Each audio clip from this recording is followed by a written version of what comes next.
హైదరాబాద్ మహానగర విస్తరణ, అభివృద్ధికి అనుగుణంగా కార్యాచరణ ప్రణాళికలను రూపొందించేందుకు ప్రభుత్వం సిద్ధమైంది. ఈ దిశలో కీలకమైన హెచ్ఎండిఏపై ప్రత్యేకంగా దృష్టి సారించింది.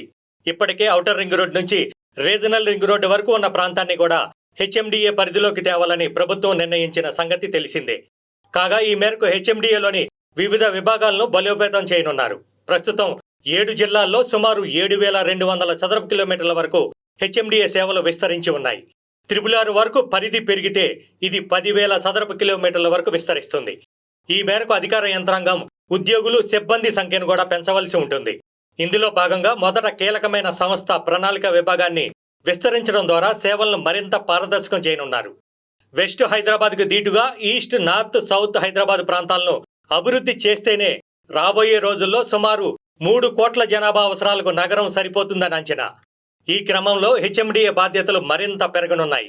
టౌన్షిప్ల కోసం ప్రణాళికలను రూపొందించడం, రోడ్లు, రవాణా సదుపాయాలను అభివృద్ధి చేయడం, లాజిస్టిక్ హబ్లను ఏర్పాటు చేయడం వంటి కీలకమైన ప్రాజెక్టులను హెచ్ఎండిఏ చేపట్టనుంది. అన్ని వైపులా టౌన్షిప్లను ఏర్పాటు చేయడం ద్వారా మాత్రమే నగరం అభివృద్ధి సమంగా ఉంటుందని ప్రభుత్వం భావిస్తోంది. మరోవైపు హెచ్ఎండిఏలో ప్రణాళిక విభాగాన్ని పూర్తి స్థాయిలో ప్రక్షాళన చేయనున్నారు అధికారులు. ఉద్యోగులపై పనిభారాన్ని తగ్గించడమే కాకుండా సేవల్లో పారదర్శకతను పెంచాల్సి ఉంది. అప్పుడే ప్రభుత్వం ఆశించిన ఫలితాలను సాధించగలమని ఓ ఉన్నతాధికారి వ్యాఖ్యానించారు.